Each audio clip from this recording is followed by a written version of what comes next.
minutes. This is Inside Bethel Basketball.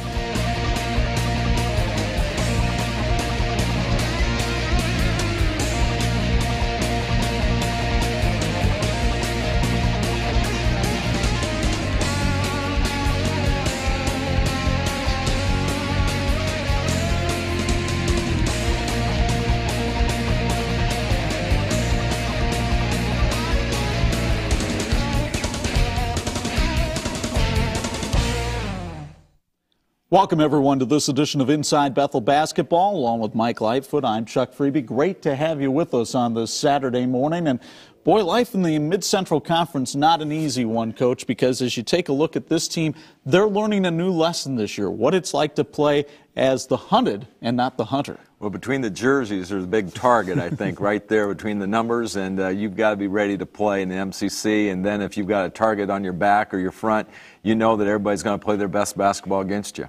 Well, Bethel went into the game with Taylor last week, leading the league by about a game and a half over Grace College. And the Pilots found out that this Taylor team that beat you down in Upland was ready to go again, especially after a very embarrassing loss to St. Francis in the game before. Paul Patterson really woke up his ball club. Well, you know, there's a Hall of Fame coach, and they've lost 3 in a row, so you knew they were going to come out and play well at our place. A great crowd, great atmosphere. You know, we had a lot of shots early, just wouldn't drop, and, you know, those are the things you got to overcome as the game goes along. But they ran their flex offense very, very well, handled our pressure well, and then, you know, just made some great shots inside, high percentage shots. Those are the things that makes, you know, Taylor very strong. And on the other end, we weren't able to finish, and because of that, you know, all of a sudden we're finding ourselves getting down, you know, with shots we normally hit. Well, down in a 19-point hole at one point, 59-40, and Daniel Cox from Taylor's throwing everything in. But then the press started to get to Taylor, and the defense started to click over into some offense. Here you see John Zeser feed Ryne Lightfoot for a basket, then a great block by Caleb Ladig, and your defense really got your offense into sync. Well, the thing we were able to do, too, is score, you know, some baskets inside and then get right into our press. And so, you know, from that 19-point deficit, we got that back real quick, and we're able to get the ball into William Walker. And, you know, he had some great moves inside and some great passes there. You see the Corey Lance for a finish inside. And we got right back in this ball game in a hurry. Had chances. This one would have tied it up had Corey Lance been able to hit it, but a little too strong off the iron. And then John Zeser at desperation time, missing a couple threes.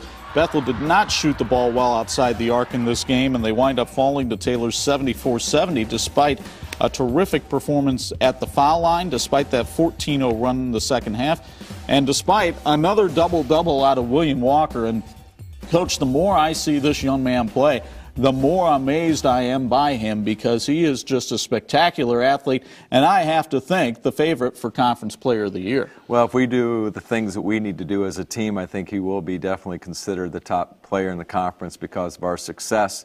But he does do a lot of things for us. You know, he rebounds and can score. And the thing that he's added to the weaponry this year is passing the ball so well. So, you know, William Walker is definitely a great ball player. I still think there's a lot of things that he can continue to get better at and will get better in the weeks and months and even the year ahead. One of the things he's become better at is moves like that down in the post, Coach. When he first came here, he hadn't played with his back to the basket a lot, and it showed. But now he's used to handling those big fellas on his hip.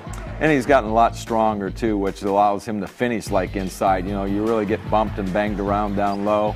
And, you know, his ball handling has improved, and finishing those shots like you see there really has made him an outstanding player. 16 double-doubles this year. And let's not forget the improvement he's made at the foul line, too, because his first year, he was a woeful foul shooter, shot less than 50%. Now he's up around 80%. What do you attribute that to? Well, I think that's just practice. He's really worked on his shot. He's really worked on, you know, the mechanics of the shot. Now he's got confidence. And, you know, a big man that's shooting free throws is really a big dividend for the team because, you know, he's going to get to the free throw line, he's going to get fouled, and, you know, you make him pay. Well, making them pay was the theme on Wednesday night because somebody had to pay for that loss against Taylor on Saturday. That somebody was Marion down in Indianapolis, and Bethel took it to him right out of the gate.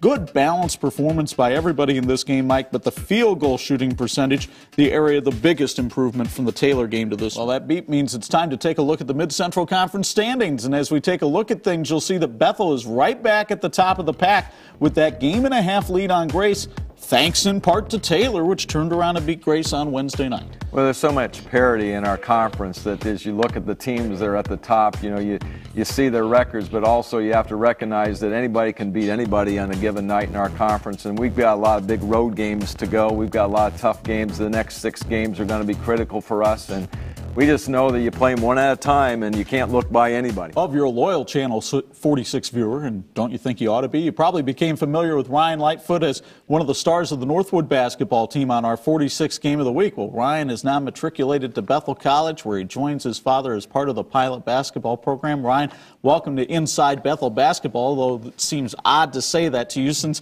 you've been inside Bethel basketball as long as anybody. What's it mean for you to play for this team? It's just an honor to put on a jersey every single time you do it. You think about the players that played before that you grew up watching and like, oh my goodness, Rico Swanson, the Ryan Bales. And it's like, I'm a part of that now. It's really special to be a part of. Well, you've been through this experience once before, Mike, coaching Robbie. What's it like to coach Ryne? Well, it's great. I think that not very many men have the opportunity to work with their sons every day and work with them in a college situation especially. So going into this experience, I knew that sometimes it would be demanding because a coach's son has a lot of extra pressure put on him. At the same time, we were going to have fun doing it. You have received the famed Lightfoot stare from time to time on the sidelines. What's it like when Dad is glaring you down after a turnover or a mistake or something like that? It's something that you just need to separate Dad and Coach. Yeah. That's something I learned my freshman year, that when he's upset with you, it's not Dad upset with you, it's Coach upset with you. And that's something that I learned when I was younger, and that it's helped me this year just improve my game and help me mature a little bit more with everything. From a basketball standpoint, Mike, we look at these highlights and you see what a good slashing player is, how aggressively he goes to the hole. What are some of the other basketball attributes that he brings to the program? Probably the biggest thing is communication skills with the players that are on the floor, making sure that they know what we're in and understanding what we're trying to do both offensively and defensively. And part of the thing is making sure that he knows and recognizes what the other team's doing or trying to do, both zone defense, man defense, or what things will work for us offensively, who needs to get the ball in the right situation. I think that he kind of gives us another sense of another coach on the floor.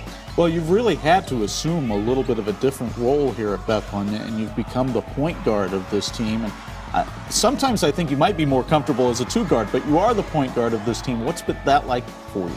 I've actually kind of gained comfortable a little bit more in it now since last year. I feel more at home there than before, not playing a whole lot in high school. But when you have players around you like Tyler Brown and Corey Lance and William Walker, it's pretty easy to feel at home. You just give the ball to Will and he scores, so it makes my job pretty easy. That's not such a bad job. That's an easy way to lead the league in assists, isn't it? You knew last year, though, that this was going to be an adjustment for him, because one of the things you said was, we asked him to do a lot of different things last year. He's learned to make better decisions with the basketball. Well, I think lots of times you make that adjustment from high school to college, especially being a point guard now, where sometimes you get going too fast, you try to force things, the game's so fast anyway, and you need to slow down a little bit and kind of understand the game and try to simplify your game a little bit. And I think Ryne's been able to do that. Because of that, I think we've had a lot more success this year. You could have gone many different places, and I know for a fact that you looked at places like Purdue and Valpo and Texas Tech. What made you finally decide to go to Bethel? The atmosphere, the Christian atmosphere is great to be around, and you grow up with the players. You have your dad as a coach, and Robbie was a player. That had a big thing to do with it. I wanted to stay around home. It was just a great opportunity for me to just come, stay around home, being in the community and everything that I grew up in. It was awesome. You had all these other coaches coming in and wanting to recruit your son. The coach part of you probably wanted to chase all of them off. The dad part of you had to like that a little bit. Well, you just knew that had to be his decision. It couldn't be my decision. It couldn't be his mother's decision. It couldn't be his brother's decision. It was going to be ultimately his decision to know where he was going to feel comfortable, where the Lord had led him. And so, we were always just kind of waiting and seeing where he felt comfortable. And, we tried to make sure that my assistant coaches did a great job of recruiting him just like anybody else. I made a house visit just like I would do with any other recruit, and we sat down and talked about the pluses and the minuses. And so we handled it just like we'd handle any other recruit that we had in our program. That house visit had to be a little bit weird for you. It was a little awkward, but no, it was fine. It was one of those things where sitting around the dinner table and be like, hey, we got to talk about something. I was like, all right, there we go. Well, it's great to see you in a Bethel uniform. I know you're both very happy with his decision. Continued best of luck to you, Ryne. Thank you.